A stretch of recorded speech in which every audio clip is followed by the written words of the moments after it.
Hi students, welcome back in English grammar class. In our today's lecture we are going to discuss another type of tense, that is future continuous tense. As its name shows that we would be discussing future in it, but as continuous or progressive tense shows that we would be discussing such type of actions which would be in progress in future. So let's first have a look at the structure of this future continuous tense. Its structure is simple, as we were having in simple future as well. Subject at the start, then auxiliary verb will, but here we are having another auxiliary verb with it, that is be. So here we are having two helping verb or auxiliary verbs, and those are will, and along with it be would be used. And then as it's in name that continues, or it's a progressive tense, so we would use ing form or present participle in it. For negative sentences in a future continuous tense, we insert not between will and be. And as I have told you previously that whenever we are having such type of auxiliary verbs, we are having two auxiliary verbs in a tense, so we would split those and we would add not in between them. So here we insert not between will and be. We would be inserting not between will and be to make a negative sentence. For question sentences, we exchange the subject and will. So for interrogative sentences, will would be coming at the start of the sentence, so we would be exchange its place. So this was the simple structure of positive or affirmative, negative and interrogative sentences. Here are some examples of them. These examples sentences with the future continuous tense: subject, then auxiliary verb, then auxiliary verb, another auxiliary verb, and then main verb, which is ing form or present participle. So here you can see the examples: I will be working at 10 a.m. on a beach tomorrow. You will be lying on a beach tomorrow. She will not be using the car. We will not be having dinner at home. So here you can see that not is inserted in between will and be. Will you be playing football? Will they be watching TV? And a question mark at the end. So these are all examples of affirmative or positive, negative and interrogative sentences.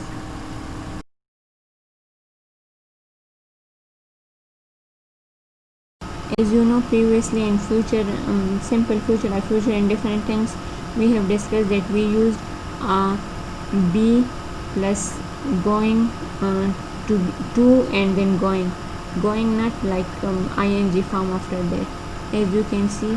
So here in future continuous tense, we also use be going to form in this tense, and it would be having the same purpose as we were saying that we can use going to be instead of will there. So here instead of will be, you would be using going to be. Like be is added to it, as we were discussing that be is added to will as well in this sentence, in this type of tense. So be would be added to going to as well. Like here you can see, for example, it would be more clear to you. But first look at the structure. This could be also the structure of future continuous tense: is are plus going to be plus present participle, which is ing form.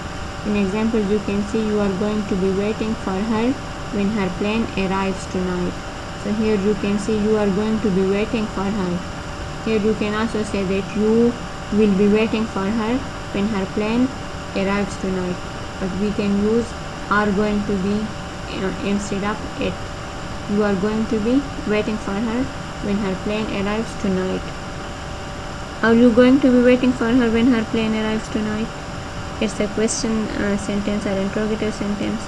So you can look at the structure of it and you can see that it is also functioning as a future continuous tense. You are not going to be waiting for her when her plane arrives tonight. So here it is a structure of a negative sentence, that how a negative sentence is proven here. It is possible to use either will or be going to create the future continuous with little difference in meaning. As I have told you that will instead of will be, we can use going to be in this tense, and the tense would be still in future continuous tense. As now we would be discussing the uses of future continuous tense, that where we use interrupted action in the future, like such type of actions which would be interrupted in the future, like we would be doing one work in the future and this type of action would be interrupted in between. Use the future continuous to indicate that a longer action in the future will be interrupted by a shorter action in the future. Remember, this can be a real interruption or just an interruption in time. So here you can see that we would be discussing that a longer action has been happened in future and a short action interrupted in between that long action.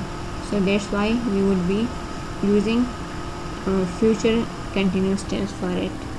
As you can see, I will be watching TV when she arrives tonight. I will be watching TV when she arrives tonight.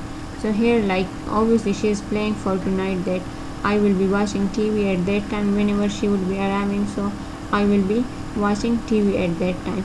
So obviously watching TV is a longer process or a longer action, and then the someone's arrival is a short action. So a short action is being interrupting the longer action.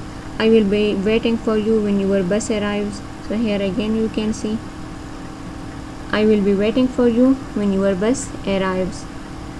So here again waiting is a longer process, while the arrival of the bus is a short action. Why? Because bus would arrive and it would just leave. I am going to be staying at the Madison Hotel if anything happens and you need to contact me. So here again they are discussing staying is a longer process, while something happening and contacting someone is a shorter action. He will be studying at the library tonight, so he will not see Jennifer when she arrives. So again here arrival is discussed, and you can see that they are discussing that a continuous process would be in the future when something else would be interrupted in between. So we use future continuous tense for such purposes, that we would be discussing an continuous action in future and a short action would interrupt in between. Specific time as an interruption in the future. Again here we are discussing interruption in the future, but a specific time. As you can see in use number 1 described above, the future continuous is interrupted by a short action in the future. In addition to using short actions as interruptions, you can also use a specific time as an interruption.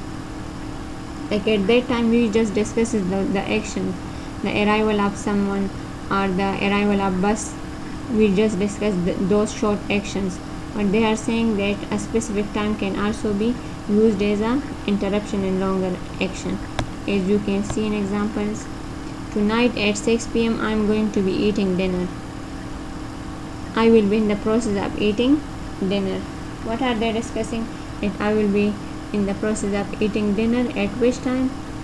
At 6 p.m. So here a specific time is being discussed, and that's why we can say that future continuous tense could be interrupted by a specific time as well. At midnight tonight we will still be driving through the desert. We will be in the process of driving through the desert. So here you can see that someone is driving through the desert, and that's why they would be, obviously they are in progress, they would be in process, the action would be still continue, and the which time they have just specified the time at that time, that it would be at midnight. So such type of tenses are also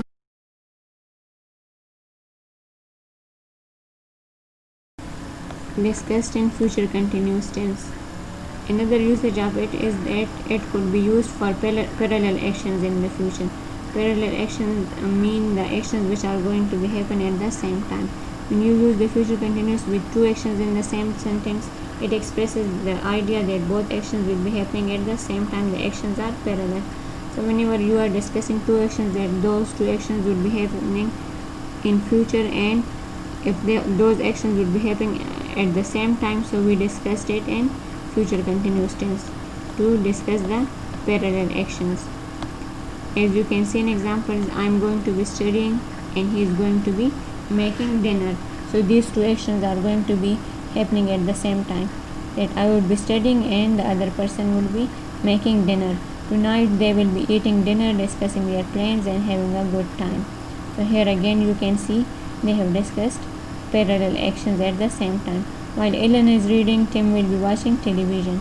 So here you can see that those two actions, reading and watching television, would be taking at the same time. So that's why we discussed it in future continuous tense. Here we can use future continuous tense in another situation as well. Atmosphere in the future, to discuss the whole atmosphere of something in the future. As you can see, atmosphere is the environment or the whole surroundings of an area. In English, we often use a series of parallel actions to describe atmosphere at a specific point in the future.